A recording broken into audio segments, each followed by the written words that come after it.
Magical खिलौना truck RC helicopter. Madan नाम का आदमी गांव गांव घूमते हुए खिलौने बेचा करता था। ले लो खिलौने, ले लो भाई खिलौने, बड़े ही अच्छे अच्छे सस्ते खिलौने ले लो। मदन की आवाज सुनकर एक बच्चा घर के बाहर आता है।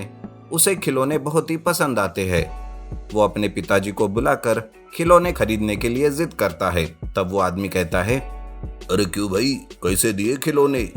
बहुत अच्छे दिख रहे हैं। भाई साहब, कोई भी खिलौना ले लो, सिर्फ 10 रुपए में। क्या कहा? सिर्फ 10 रुपए? ठीक है ठीक है, लो बेटा, तुम्हें जितने चाहे उतने खिलौने ले लो। पिताजी की ऐसी बात सुनकर वो लड़का 4-5 खिलौने खरीद लेता है। उसी के साथ साथ खिलौना ट्रक भी खरीदता है और वो अपने घर चले जाते हैं। मदन हंसते हंसते मन ही मन में सोचने लगता है, आज तो इस घर में ही चोरी करनी पड़ेगी, क्योंकि उन्होंने मेरा खिलौना ट्रक जो खरीदा है, पर उन्हें क्या पता कि वो मेरा खिलौना ट्रक एक मैजिकल ट्रक है जो उनका घर साफ कर देगा। मदन ऐसे ही मन में सोचकर हंसने लगता है और सीधा वहां से अपने घर चले जाता है।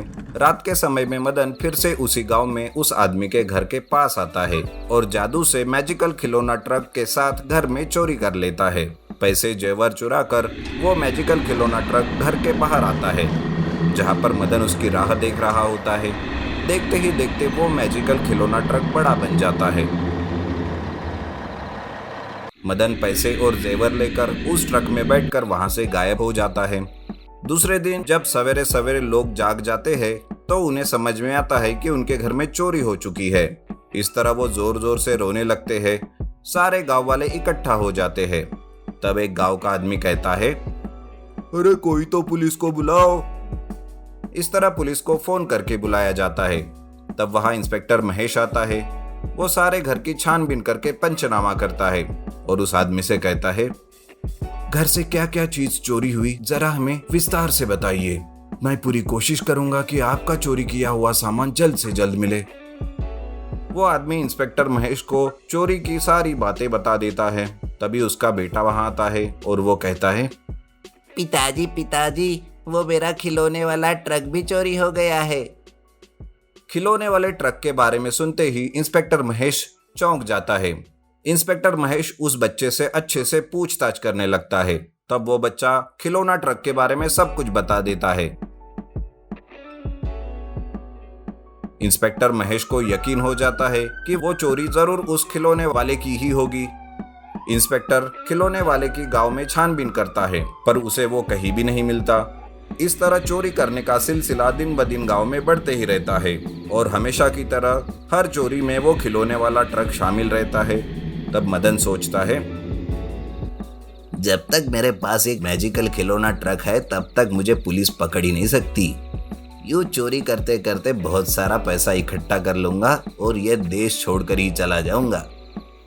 इस तरह मदन चोरी करने का सिलसिला जारी रखता है। उधर इंस्पेक्टर बहुत कोशिश करता है मदन को ढूंढने का, लेकिन वो ढूंढ ही नहीं पाता। वो किसी भी तरह मदन को पकड़ ले, इसी बारे में सोचते रहता है। तभी उसे एक दिन आइडिया आता है, अगर वो चोर खिलौने ट्रक से चोरी कर रहा है तो मुझे भी उसे पकड़ने के लिए कुछ ऐसे ही खिलौने का इस्तेमाल करना होगा। ऐसा सोचकर इंस्पेक्टर महेश एक आरसी हेलीकॉप्टर बनवाता है, जिसमें वो कैमरा छुपा कर रखता है और उस आरसी हेलीकॉप्टर से पूरे गांव पर वो नजर रखने लगता है। ऐसे में एक दिन मदन फिर से चोरी करने के इरादे से खिलौने बेचता है और फिर से वही सब होता है। रात के समय में मदन उसी घर में आता है जिस घर में उसने खिलौने ट्रक बेचा। मदन को आरसी हेलीकॉप्टर के बारे में कोई जानकारी नहीं रहती। वो जैसे ही उस घर में चोरी करने जाता, अपने मैजिकल खिलौने ट्रक को वो नीचे रखते ही बड़ा बन जाता है और मदन उस ट्रक को चलाते हुए वहां से जाने लगता है। दूसरी ओर महेश आरसी हेलीकॉप्टर की मदद से यह सब देख लेता है और मदन के ट्रक का पीछा करता है। अरे, ये मेरे पीछे पुलिस कैसे लग गई? इन्हें आखिर पता कैसे चला?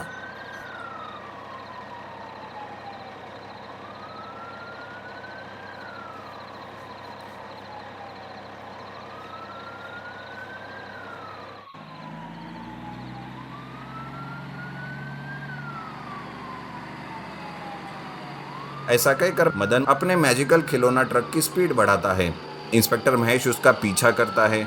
उसी के साथ वो कंट्रोल रूम में फ़ोन करके उसके बारे में सब कुछ बता देता है और आखिरकार आगे कुछ ही दूरी पर मदन को पकड़ लिया जाता है। आखिरकार पकड़ ही लिया तुम्हें, खिलौना ट्रक की आड़ में खुफिया चोरी कर रहे थे। इंस्पेक्टर महेश आखिरकार उस चोर को पकड़ ही लेता है और उससे चोरी किया हुआ सारा सामान जब्त कर लेता है और उसे जेल की हवा खिलाता है।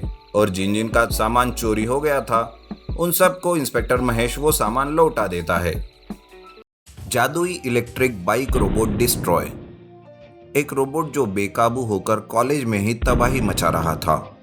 स्टूडेंट्स अपनी जान बचाते हुए भाग रहे थे, तब एक जादुई इलेक्ट्रिक बाइक आती है और रोबोट में बदल जाती है और उस रोबोट को डिस्ट्रॉय कर देती है। आखिर ये किसका रोबोट था जो लोगों को मार रहा था? आइए देखते हैं इस कहानी में। धीरज नाम का लड़का इंजीनियरिंग कॉलेज में पढ़ रहा था।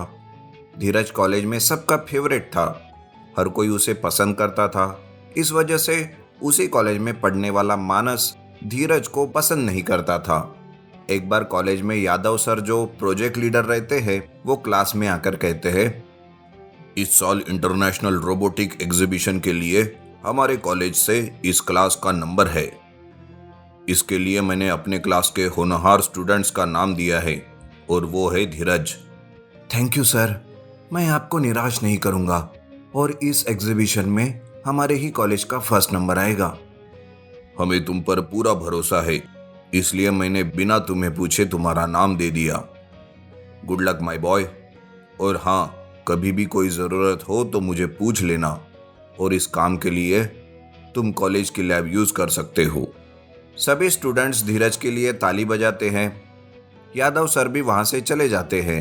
धीरज बहुत खुश रहता है। यही मौका है अपनी काबिलियत साबित करने की।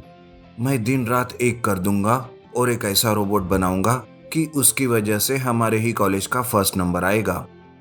धीरज ऐसा सोचते हुए कॉलेज की लैब में चला जाता है। उसी क्लास में मानस भी रहता है। मानस को यह बात बिल्कुल भी पसंद नहीं आती। अरे इस यादव सर को क्या ये एक धीरज ही दिखाई देता है? जब देखो तब उसी की माला जपता रहता है। पर अब नहीं, मैं उस धीरज का काम बिगाड़ दूंगा। फिर देखते हैं कि यादव सर कैसे धीरज को शाबाशी देते हैं। मानस धीरज का काम बिगाड़ने के लिए क्या किया जाए ये सोचने में लग जाता है। उधर धीरज कॉलेज लैब में दिन रात मेहनत करके एक रोबोट बना रहा था। फिर मानस धीरज से झूठी दोस्ती करता है और एक बार जब धीरज रोबोट बनाने के काम में व्यस्त था तब मानस वहां आकर कहता है, अरे धीरज, तुम्हारा रोबोट बन गया क्या? जरा मुझे भी दिखाना।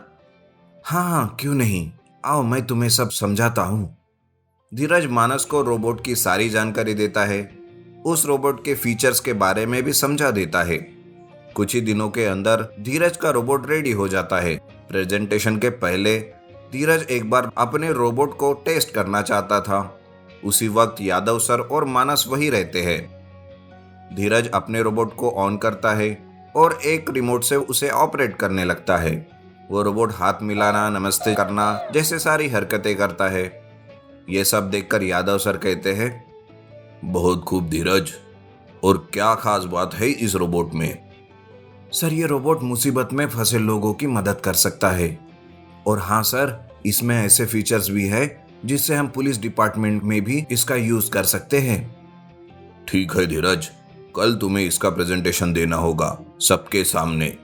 यस सर, मैं और मेरा रोबोट हम दोनों भी तैयार है। यादव सर धीरज को शाबाशी देते हैं और वहां से चले जाते हैं। धीरज रोबोट को चार्ज करने के लिए रखता है और मानस के साथ वहां से चला जाता है। थोड़ी ही देर में मानस वहां चुपके से आता है और उस रोबोट के साथ कुछ छेड़खानी कर देता है और कहता है, अब देखते हैं कैसे होता है तुम्हारा प्रेजेंटेशन। कल इस रोबोट को ऑन करते ही तबाही मचा देगा ये।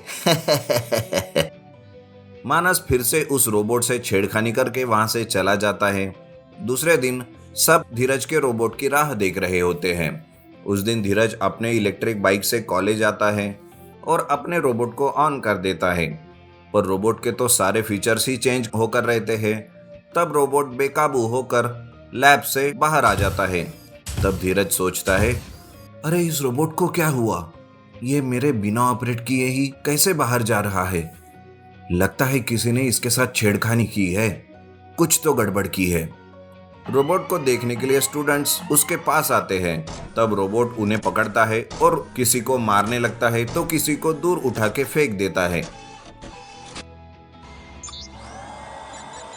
रास्ते में आई हुई हर एक चीज को वो उठाकर फेंक देता है। तब यादव सर धीरज को बुलाकर कहते हैं, धीरज, ये क्या, तुम्हारा रोबोट कल तक तो ठीक था, लेकिन आज ये बेकाबू कैसे हुआ? कुछ करो और इसे काबू में लेकर आओ। जी सर, मैं अभी इस रोबोट को डिस्ट्रॉय कर देता हूँ। धीरज अपनी इलेक्ट्रिक बाइक से उस रोबोट के सामने आता है और उसे एक रोबोट में बदल देता है। फिर वो इलेक्ट्रिक बाइक रोबोट उस बेकाबू रोबोट पर एक ही वार करता है और वो नीचे गिर जाता है। धीरज अपने इलेक्ट्रिक बाइक रोबोट को उस रोबोट को डिस्ट्रॉय करने के लिए कह देता है और इलेक्ट्रिक बाइक रोबोट भी उस रोबोट के सारे पुर्जे अलग करके उसे डिस्ट्रॉय कर देता है।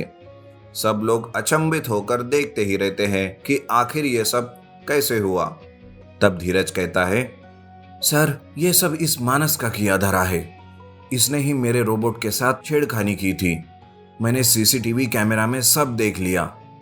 अच्छा हुआ कि मेरी इलेक्ट्रिक बाइक से आज मैं कॉलेज आया, ताकि वक्त पर मेरी इलेक्ट्रिक बाइक को रोबोट में बदलकर मैं उस बेकाबू रोबोट को रोकने में कामयाब हो सका। क्यों मानस, क्या यह सच है? सर, मुझे माफ कर दो सर, मैंने जलन की वजह से ये सब किया। पर हमारा कितना नुकसान हुआ इस वजह से, और अब कॉलेज का नंबर भी नहीं आएगा। नो सर, मैं और एक रोबोट बनाऊंगा। मेरी इस इलेक्ट्रिक बाइक रोबोट की मदद से आप चिंता ना करें। धीरज फिर से नया रोबोट बनाता है और सच में धीरज के रोबोट का ही फर्स्ट नंबर आ जाता है। फिर धीरज उस रोबोट को पुलिस डिपार्टमेंट में दे देता है, जिस वजह से पुलिस उस रोबोट का यूज करके गुनहगारों को पकड़ने में उसकी मदद करे।